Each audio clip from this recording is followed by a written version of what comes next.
جی یہ سوال ہے دہشت گردی ISIS اور اس قسم کے جو ہمارے ہاں اٹیمپٹس ہو رہے ہیں، تو یہ پوچھنا چاہ رہے ہیں کہ کیا یہ جو دہشت گردی ہے اس کا سبب کیا ہے اور اس سے ہم کیسے نجات حاصل کر سکتے ہیں؟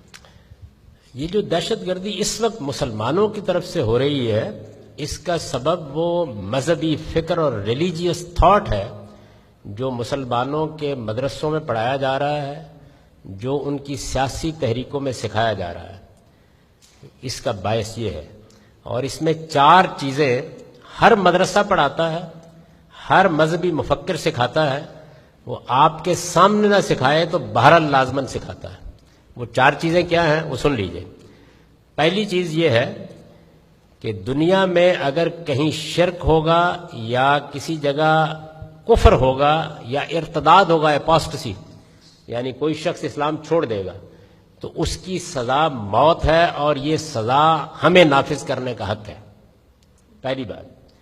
دوسری بات یہ سکھائی جاتی ہے کہ دنیا میں غیر مسلم صرف محکوم ہونے کے لیے پیدا کیے گئے ہیں، مسلمانوں کے سوا کسی کو دنیا پر حکومت کا حق نہیں ہے۔ غیر مسلموں کی ہر حکومت ایک ناجائز حکومت ہے، جب ہمارے پاس طاقت ہوگی ہم اس کو الٹ دیں گے۔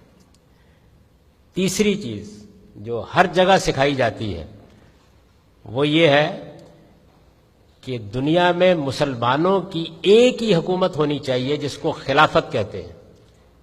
یہ الگ الگ حکومتیں، ان کا کوئی جواز نہیں ہے۔ اور چوتھی بات یہ کہ جدید نیشن سٹیٹ، یہ جو قومی ریاست ہے، یہ ایک کفر ہے جس کی اسلام میں کوئی گنجائش نہیں ہے۔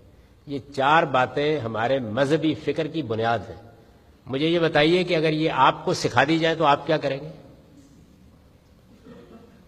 اس وجہ سے میں مسلسل اپنی حکومت سے بھی اور پاکستان کے لوگوں سے بھی کہہ رہا ہوں کہ جب تک آپ اس مذہبی فکر، یہ ایک نیریٹو ہے، اس کے مقابل میں اسلام کا صحیح نیریٹو نہیں پیش کریں گے، یہ لوگ پیدا ہوتے رہیں گے، ایک کے بعد دوسرا، دوسرے کے بعد تیسرا۔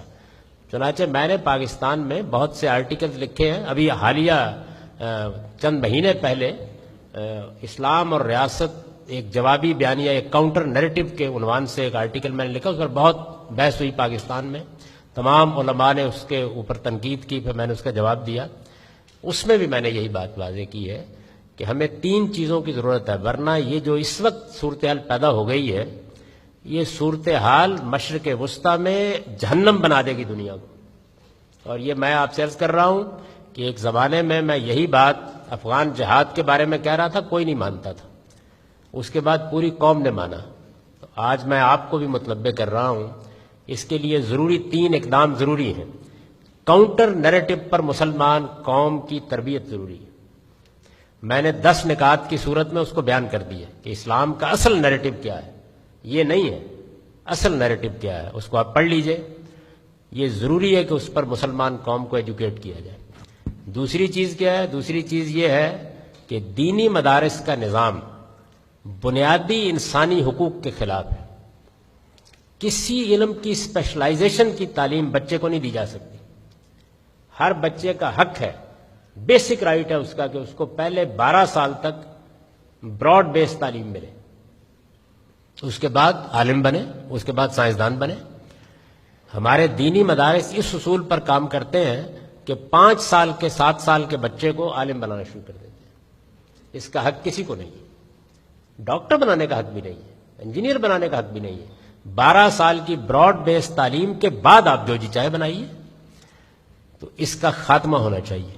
اس کے لیے سول سوسائٹی تیار ہو، لوگ ایجوکیٹ ہوں، مسلم حکومتوں پر دباؤ ڈالا جائے کہ وہ 12 سال کی تعلیم براڈ بیس تعلیم کے بغیر کسی اسپیشلائزیشن کے ادارے کو قائم نہیں ہونے دیں۔ اس کے بعد جس کا جی چاہے دیوبندی مدرسہ بنائے، بریلوی بنائے، لیکن طے شدہ بات ہے کہ 12 سال کی براڈ بیس تعلیم کے بعد داخلے کا حق ہوگا۔ مجھے بتائیے آپ کسی کو حق دیتے ہیں اس بات کا کہ وہ 5 سال کے بچوں کو ڈاکٹری کی تعلیم دینا شروع کر دیں؟ نہیں دیتے۔ 12 سال کی براڈ بیس تعلیم ہر بچے کا بیسک رائٹ ہے۔ تیسری چیز یہ ہے کہ جمعے کا ممبر علماء کے لیے نہیں ہے، یہ ریاست کے حکمرانوں کے لیے ہے۔ اس کو واپس جانا چاہیے ان کے پاس۔ اگر یہ واپس نہیں جائے گا تو عالم اسلام میں مسجدیں یا بریلویوں کی ہوں گی یا دیوبندیوں کی ہوں گی یا اہل حدیث کی ہوں گی، خدا کی کوئی مسجد نہیں ہوگی۔